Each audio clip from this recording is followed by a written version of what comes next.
We're going to start with the latest in President Donald Trump's immigration crackdown. Administration officials say they made close to 1,200 arrests Sunday, and that half of those who were apprehended had violent records.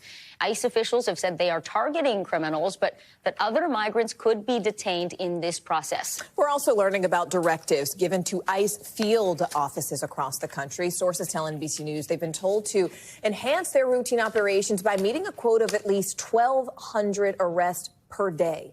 NBC News senior White House correspondent Gabe Gutierrez joins us now from outside the Roosevelt Hotel in Midtown Manhattan.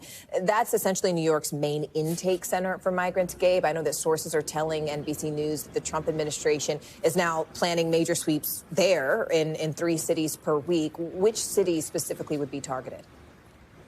Hi there, Morgan. Good afternoon. Well, yes, we're learning that the Trump administration is planning 3 operations per week. We've already seen Chicago earlier this week, today, New York City, and then this Thursday, Aurora, Colorado, a place that President Trump has repeatedly talked about during his campaign stops. And then another 3 cities next week, although those haven't been confirmed just yet. Now, Morgan and Vicki, this is all part of the Trump administration really ramping up these enforcement operations really throughout the country just in the first few days of his since President Trump took office. Gabe, I know that you actually saw one of the enforcement operations firsthand and also witnessed the arrest of a 25-year-old from Mexico. Authorities say that that man had a lengthy criminal history. We're going to take a look at part of your report and talk on the other side. Agents move in, arresting Christopher Lara from Mexico. ICE says he has a criminal record, including convictions for home invasion and aggravated battery.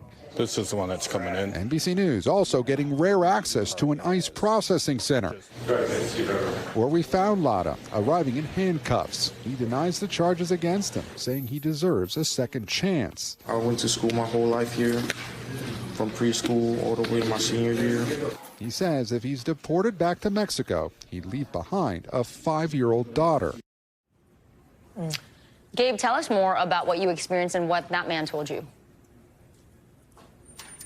Well, look, Christopher Lara said, that he didn't want to be deported, of course, but I did speak with ICE agents and said, look, he does have a criminal history and many convictions, and even though he has been in this country for many years, that he is undocumented and he is here in this country illegally, and while it might be a difficult situation, the ICE agent I talked to said that they need to follow the law.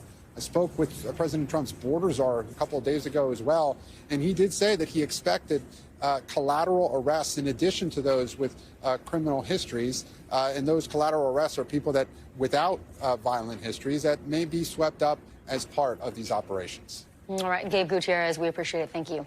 Thanks for watching. Stay updated about breaking news and top stories on the NBC News app or follow us on social media.